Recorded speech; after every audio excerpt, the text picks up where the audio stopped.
Adding a debit card to your Western Union app is actually simple, but there are a few things to keep in mind depending on your device.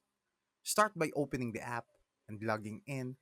Then you go to your profile and tap payment options or payment methods.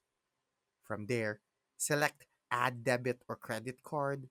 Enter your card details like number, expiry date, CVV, in your name as it appears on the card, and save it. If you're on iPhone like me and don't see the option to add a card, that usually means your account or region doesn't support card payments yet, or the app needs to be updated to the latest version.